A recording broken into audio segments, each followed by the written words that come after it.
منصور صاحب، اب دو ملک ہیں جن کا کردار بہت اہم ہو جاتا ہے، ایک سعودی عرب ہے، ایک ترکی ہے۔ ترکی چونکہ اسرائیل کو تسلیم بھی کر چکا ہے اور غزہ کے ساتھ یکجہتی میں ایک موقع پر وہ آخری حد تک گیا، اس نے اسرائیل کے ساتھ تعلقات تک منقطع کر دیے۔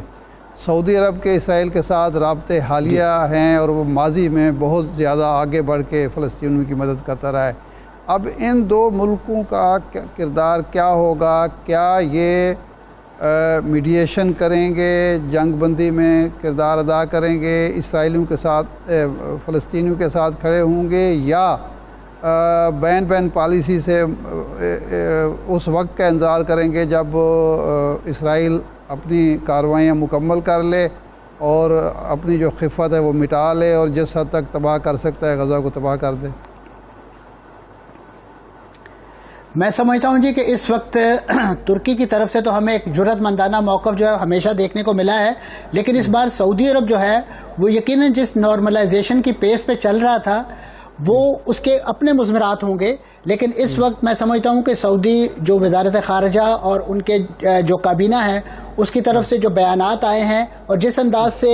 اس وقت سعودی وزیر خارجہ مختلف عرب کیپٹلز میں ان کا آج بھی جو کراؤن پرنس ہیں ان کا رابطہ فلسطینی صدر سے بھی ہوا ہے، مصری صدر سے بھی ہوا ہے، ترکی کے صدر سے بھی ہوا ہے، اور وہ ڈپلومیٹک چینل اور جو بھی اویلیبل ریسورسز ہیں اس ایشو کو، اس پوری آگ کو اس پہ پانی ڈالنے کے لیے وہ اس کے لیے سرگرم ہیں، اور میں سمجھتا ہوں کہ اس میں یقیناً لیڈنگ کردار ہے وہ ترکی کرے گا، کیونکہ ترکی نے ماضی میں بھی اسی غزہ کو بیل آؤٹ کرنے کے لیے، اس کا محاصرہ ختم کرنے کے لیے اپنا فریڈم فلوٹیلا بھیجا تھا، جس میں اس وقت جو ہے تقریباً ان کے 12 جو رضاکار ہیں انہیں اسرائیلیوں نے جو ہے کمانڈوز نے کھلے سمندر میں جو ہے وہ شہید کیا، اور اس کے بعد سے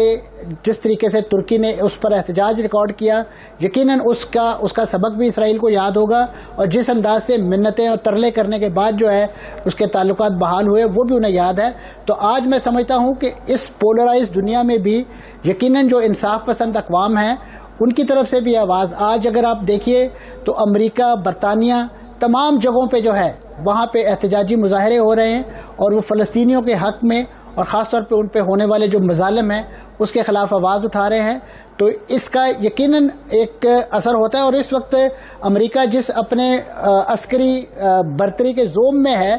سیاسی طور پہ اگر آپ دیکھیں تو اس وقت ان کے ایوان نمائندگان کی اپنا ہاؤس ان آرڈر نہیں ہے، ان کا اپنا اسپیکر وہاں سے نکالا جا چکا ہے، وہ اپنا عہدہ چھوڑ چکا ہے، جس کی وجہ سے اس وقت اگر امریکی انتظامیہ جو ہے وہ کوئی ایسا فیصلہ جس کی وہ باقاعدہ لیگل سینکٹی بنانا چاہتے ہیں وہ لینے کی پوزیشن میں نہیں ہے۔ اور یہاں اسرائیل کے اندر آپ حالت دیکھیے کہ نیتن یاہو صاحب جو ہیں وہ عدلیہ کے ساتھ نبرد آزما ہیں، اور آج ان کے جو سیاسی مخالف یائر لپیڈ ہیں وہ ان کو ایک ایمرجنسی حکومت بنانے کی دعوت دے رہے ہیں۔ تو آپ سوچئے کہ ایک ایسی ریاست، ایک ایسا ملک جس کا اپنا ہاؤس ان آرڈر نہیں ہے، وہ کتنی دیر اپنی جنگی مشین کے زور پر جو ہے وہ فلسطینیوں کا قتل عام کر سکے گا؟ ان حقائق کو میں سمجھتا ہوں کہ میڈیا کو بھی آشکار کرنا چاہیے، اور اس کے ساتھ ساتھ جو مختلف سٹیک ہولڈرز ہیں خطے میں جن کی طرف آپ نے سعودی عرب کا نام لے کے اشارہ کیا، اردن اس میں یقیناً موجود ہے، اور ابھی آپ دیکھیے کہ خطے میں جس انداز سے ایک انتخابی عمل اب بھی دسمبر میں مصر میں الیکشن ہونے ہیں، تو اگر آج یہاں پہ یہی انریسٹ رہتا ہے غزہ، تو وہاں پہ آپ سوچئے کہ کس انداز سے سارے معاملات جو ہیں وہ آگے بڑھ سکیں گے۔ اور مصر کا جو کردار اس وقت عرب دنیا میں ہے بالخصوص اس قضیے کے حوالے سے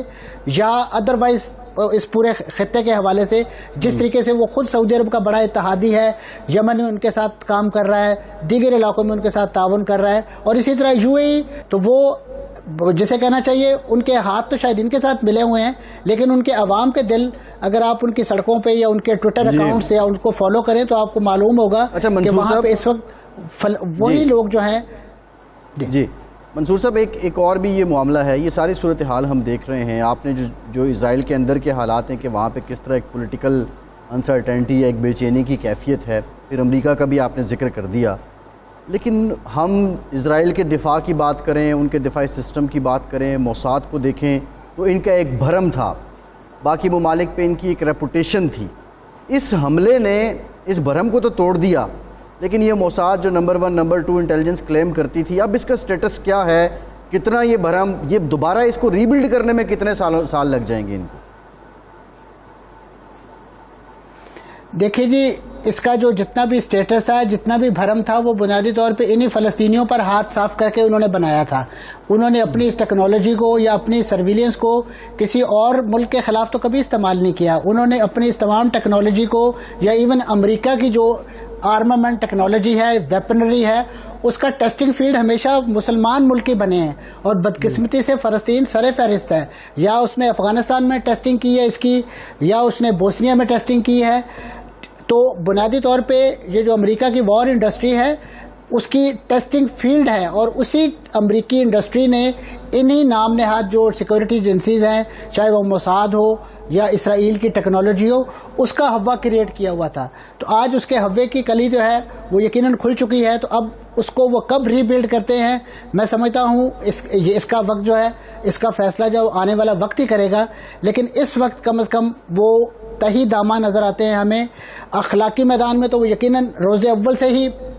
کیس کی طرح اریاں نکلے ہیں. لیکن میں سمجھتا ہوں کہ اس وقت وہ سیاسی میدان میں بھی ان کا دیوالیہ پن جو ہے وہ ظاہر ہو گیا ہے. اور عسکری طور پہ جس انداز سے ایکسپوز کیا ہے حماس کے جنگجوؤں نے اپنی حالیہ کارروائی کے نتیجے میں انہیں، اور اس پر میرے خیال وہ کافی دیر اپنے زخم چاٹتے ہوئے دکھائی دیں گے.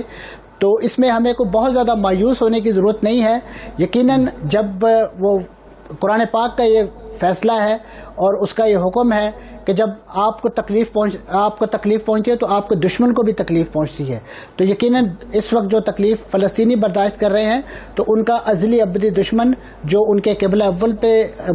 قابض ہے، جو ان کی زمینوں پہ قابض ہے، جو ان کے نسلوں کو جو ہے وہ تباہ و برباد کرنے کے درپے ہے، اور اس کے لیے ہر اوچھا ہتھکنڈا جو ہے وہ استعمال کرنے کے درپے ہے، یقیناً ان کو جو ہے اس کا انجام اسی دنیا میں بھی دیکھنا ہے. اور اس سرزمین انبیاء کے حوالے سے ہمیں یاد رکھنا چاہیے کہ جو بشارتیں یا جو پیش گوئیاں ہمارے دین میں موجود ہیں وہ پوری ہونی ہے، چاہے دنیا جتنا بڑا اسلحہ لاؤ لشکر جو ہے وہ یہاں استعمال کر لے. منصور جعفر صاحب، حزب اللہ نے چونکہ اس دن 3 حملے کیے ہیں، جوابی کارروائی بھی کر رہا ہے، اسرائیل اور لبنان کی سرحد پہ بھی جھڑپیں ہو رہی ہیں، تو اس امر کا کتنا امکان ہے کہ جلد یا بدیر یہ جو ایران ہے وہ بھی اس جنگ میں کودے اور پھر شام کو بھی اور لبنان کو بھی شامل ہونا پڑے؟ ایسے کوئی امکانات نظر آتے ہیں؟ دیکھیں جی، میں سمجھتا ہوں کہ اس وقت جو تھوڑا سا ہمیں انٹرنیشنل سین پہ اگر ہم نظر دوڑائیں، خاص طور پہ ابھی جو حالیہ رپروچمنٹ ہوئی ہے ایران کی اور سعودی عرب کی چین کی بروکریج میں، تو میں سمجھتا ہوں کہ اس کے بعد جو اوپننگز ہوئی ہیں اور جس انداز سے